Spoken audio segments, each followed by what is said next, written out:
Hello welcome back to food box by Aruna. Summer సీజన్లోనే మనకు చింత చిగురు అవైలబుల్గా ఉంటుంది. అలాంటి చింత చిగురు సీజనల్గా వచ్చినప్పుడు వాటితో ఏదో ఒక రకమైన వంటకం ప్రిపేర్ చేసుకొని చింత చిగురు రుచితో పాటు చింత చిగురులో ఉండే ఆరోగ్యకరమైన బెనిఫిట్స్ని కూడా పొందవచ్చు. అయితే ఇవాళ మన రెసిపీ వచ్చేసి చింత చిగురు పప్పు. ఎవరైనా ఇంటికి గెస్ట్ వచ్చినప్పుడు ఎక్కువ హడావిడి లేకుండా చింత చిగురు పప్పుని ప్రిపేర్ చేసి వేడి వేడి అన్నంలో కొద్దిగా నెయ్యి, పప్పు, ఆవకాయతో సర్వ్ చేయండి. తృప్తిగా కడుపు నిండా భోంచేస్తారు. ఇంకా లేట్ చేయకుండా రెసిపీలోకి వెళ్ళిపోదాము. దానికోసం నేను ఒక 50 గ్రామ్స్ దాకా చింత చిగురు ఆకులని తీసుకుంటున్నాను. చింత చిగురు చివర భాగాన కాడలు ఉంటాయి. అవి కట్ చేసుకొని ఆకులన్నీ సపరేట్ చేసుకొని నీట్గా వాష్ చేసుకొని పక్కన పెట్టుకోండి. తర్వాత ఒక ప్రెషర్ కుక్కర్లో 2 టీ గ్లాసుల దాకా కందిపప్పు యాడ్ చేసుకొని, మీరు కందిపప్పు ప్లేస్లో పెసరపప్పు, శనగపప్పు కూడా యాడ్ చేసుకోవచ్చు. కావాలంటే ఈ 3 కలిపి కూడా ప్రిపేర్ చేసుకోవచ్చు. ఇందులో వాటర్ని యాడ్ చేసుకొని ఒక 2-3 టైమ్స్ వాష్ చేసుకొని బ్యాల్డ్ మునిగేలాగా నీళ్లు, ఒక 1/4 టీ స్పూన్ దాకా పసుపు, ఒక 1.5 టీ స్పూన్ దాకా కారం, మీరు కావాలంటే కొద్దిగా కారం తగ్గించి పచ్చిమిర్చిని కూడా యాడ్ చేసుకోవచ్చు. తర్వాత ఇందులో 1/2 టీ స్పూన్ దాకా జీలకర్ర, కొన్ని మేథీ ఆకులు అవైలబుల్గా లేకుంటే కొద్దిగా మెంతులను యాడ్ చేసుకోండి. తర్వాత ఒక 5-6 వెల్లుల్లిపాయలు, ఒక 2 ఎర్రగా పండిన టమాటాలు తీసుకొని క్యూబ్స్గా కట్ చేసుకొని యాడ్ చేసుకోండి. తర్వాత ఇందులో వాష్ చేసుకున్న చింత చిగురు ఆకులు, కొద్దిగా నూనె యాడ్ చేసుకుంటే ఉడికించేటప్పుడు పొంగదు మనకు. మీరు కావాలంటే ఒక చిన్న సైజ్ ఉల్లిపాయని కట్ చేసుకొని యాడ్ చేసుకొని బాగా కలుపుకొని ఫ్లేమ్ మీద పెట్టేసి హై ఫ్లేమ్లో ఒక 4 విజిల్స్ వరకు రానివ్వండి.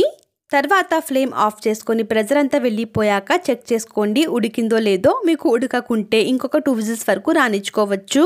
నాకు అయితే 4 విజిల్స్కే బాగా ఉడికిపోయింది. తర్వాత ఇందులో ఒక 1 టీ స్పూన్ దాకా ఉప్పు యాడ్ చేసుకొని ఉడికిపోగా ఎక్స్ట్రాగా ఉన్న వాటర్ని రిమూవ్ చేసుకుందాము. పూర్తిగా రిమూవ్ చేసుకోకుండా కొద్దిగా వాటర్ని ఉంచేసి పప్పు గుత్తితో రాముకుందాము.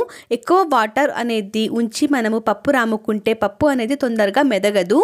ఇలా బాగా రాముకున్న తర్వాత మనము రిమూవ్ చేసుకున్న వాటర్ని యాడ్ చేసుకొని ఎక్స్ట్రాగా కొద్దిగా వాటర్ని యాడ్ చేసుకొని కన్సిస్టెన్సీని అడ్జస్ట్ చేసుకోండి. వాటర్ యాడ్ చేసుకున్న తర్వాత కారం, ఉప్పు సరిపోయిందో లేదో ఒకసారి చెక్ చేసుకోండి. అవసరమైతే యాడ్ చేసుకొని బాగా కలుపుకొని ఈ పప్పుకి పోపుని రెడీ చేసుకుందాము.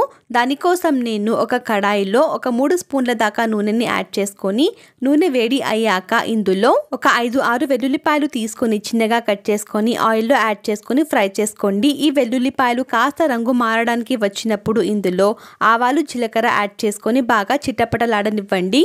ఆవాలు, జీలకర్ర బాగా చిట్టపటలాడి వెల్లుల్లిపాయలు లైట్ గోల్డెన్ కలర్కి చేంజ్ అవ్వాలి. వెల్లుల్లిపాయలు ఎక్కువ వేగితే చేదొస్తుందని చెప్పేసి గుర్తుపెట్టుకోండి. తర్వాత ఇందులో ఎండుమిరపకాయలు ఒక 5-6 యాడ్ చేసుకొని ఫ్రై చేసుకున్న తర్వాత ఇందులో కరివేపాకు, ఇంగువ యాడ్ చేసుకుంటే ఫ్లేవర్ బాగుంటుంది. యాడ్ చేసుకొని బాగా కలుపుకొని రాముకున్న పప్పుని ఇందులో యాడ్ చేసుకొని పోపు వాసన బయటికి పోకుండా ఒక నిమిషం పాటు మూత పెట్టండి. ఒక నిమిషం తర్వాత కుక్కర్లో కొద్దిగా పప్పు ఉంటుంది కాబట్టి అందులో కొద్దిగా వాటర్ని యాడ్ చేసుకొని అంతా కలెక్ట్ చేసుకొని ఇందులో కొద్దిగా వాటర్ని యాడ్ చేసుకొని కలుపుకొని ఒక 2 నిమిషాలు మూత పెట్టి ఉడికించుకోండి. ఒక 2 నిమిషాల తర్వాత చూడండి పప్పు అనేది బాగా ఉడికిపోయింది. తర్వాత ఫ్లేమ్ ఆఫ్ చేసుకుంటే మనకు చింత చిగురు పప్పు పుల్లగా, కారంగా రెడీ అయిపోయింది. సీజనల్గా అవైలబుల్గా ఉండే ఈ చింత చిగురుతో నేను చెప్పిన ప్రాసెస్లో పప్పుని ప్రిపేర్ చేసుకొని చింత చిగురులో ఉండే ఎన్నో ఆరోగ్యకరమైన బెనిఫిట్స్ని పొందండి. ఈ పప్పుని వేడి వేడి అన్నంలో నెయ్యి యాడ్ చేసుకొని ఆవకాయతో కానీ అప్పడంతో కానీ సర్వ్ చేయండి. తినే కొద్దీ తినాలి అనిపించేంత అద్భుతంగా ఉంటుంది. ఆవకాయ రెసిపీ ఐ బటన్లో ఇచ్చి ఉంటాను, ఒకసారి చెక్ చేయండి. రెసిపీ నచ్చితే ఛానల్ని సబ్స్క్రైబ్ చేసుకొని ఈ వీడియోని మీ ఫ్రెండ్స్ అండ్ ఫ్యామిలీ మెంబర్స్తో షేర్ చేసుకోండి. Thank you for watching. Bye.